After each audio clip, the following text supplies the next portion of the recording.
मेरे प्यारे बच्चों, कैसे हो आप लोग। उम्मीद करता हूँ आप लोग बहुत अच्छे होंगे, बहुत बढ़िया होंगे, स्वस्थ होंगे और मेरी वीडियोस का पूरा भरपूर आनंद ले रहे होंगे और उनसे बहुत कुछ आप सीख रहे होंगे। तो मेरे प्यारे बच्चों, अपनी इस वीडियो में जो मेरा फिजिक्स का हिंदी का चैनल है उसके माध्यम से आज मैं आप लोग के लिए लेकर आया हूँ जो माइक्रोवेव्स होती हैं उनके बारे में जानकारियाँ, जो कि आपके जेई मेंस, नीट और आपके जो बोर्ड के एग्ज़ाम्स हैं उनसे संबंधित बहुत काम आएंगी। तो ज़रूर इसको अंत तक देखना। इसमें बहुत सारी चीज़ें आपको और बहुत नई नई चीज़ें इसमें मिलने वाली हैं। तो मेरे बच्चों देखो, सबसे पहले तो मैं बताऊंगा आप लोग को कि जो माइक्रोवेव्स होती हैं ये होती क्या हैं। यानी इनको हम सूक्ष्म तरंग भी कहते हैं। क्या बोलते हैं इनको? हम अंग्रेजी भाषा में माइक्रोवेव बोल देते हैं और हिंदी भाषा में इनको हम क्या कहते हैं? सूक्ष्म तरंग। अब ये जो सूक्ष्म तरंग होती हैं, जो एक प्रकार की विद्युत चुंबकीय यानी इलेक्ट्रोमैग्नेटिक वेव्स होती हैं, और ये आप देखते हो आपके घरों में जो माइक्रोवेव ओवन होते हैं उसमें बहुत काम की ये होती हैं, उसमें बहुत इस्तेमाल ये होती हैं। देखो प्यारे बच्चों, इनका जो उपयोग होता है वो जैसे मैंने बताया माइक्रोवेव ओवन में होता है, यानी खाना गर्म करने या फिर पिघलाने, जिसको हम अंग्रेजी में कहते हैं डीफ्रोस्टिंग, और पकाने में ये माइक्रो ओवन में बड़ी काम आती हैं। तो इसका पहला उपयोग मैंने बताया।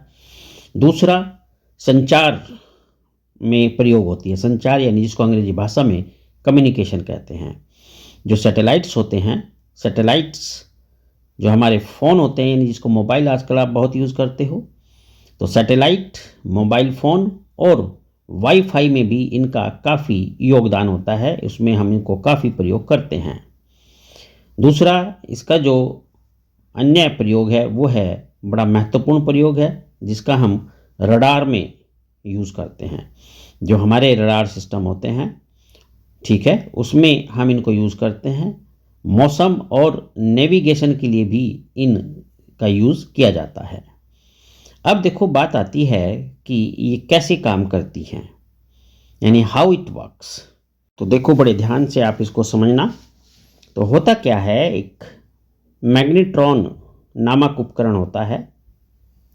ये मैग्नेट्रॉन नामक उपकरण से उत्पन्न विद्युत चुंबकीय ऊर्जा का उपयोग करता है, जो भोजन के पानी के अणुओं को कंपन कराकर गर्मी पैदा करता है। तो इस तरीके से उसका प्रयोग करता है।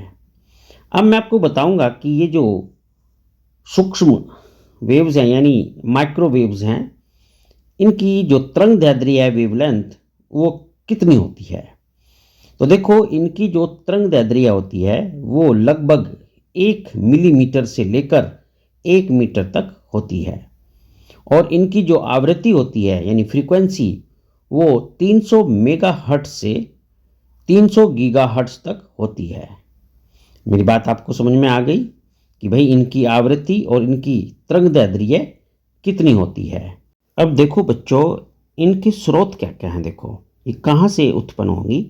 तो जैसे पहले भी मैंने बताया, मैग्नेट्रॉन, क्लाइस्ट्रॉन, जाइरोट्रॉन, परगामी तरंग नालिका, इनसे जो है ये उत्पन्न की जा सकती हैं। मेरे प्यारे बच्चों, ये थी कुछ महत्वपूर्ण जानकारियाँ माइक्रोवेव्स को लेकर। उम्मीद करता हूँ ये आपके लिए काफ़ी फ़ायदेमंद साबित होंगी, आपके इम्तिहान में बहुत महत्वपूर्ण रोल अदा करेगी। मुझसे जुड़े रहने के लिए चैनल को ज़रूर सब्सक्राइब कर लीजिए। हर रोज़ आपको ये वीडियो मिलती रहेंगी जो कि आपके भिन्न भिन्न एग्ज़ामों के लिए बड़ी महत्वपूर्ण साबित होंगी। तो चलिए मेरे प्यारे बच्चों, अपना ध्यान रखना।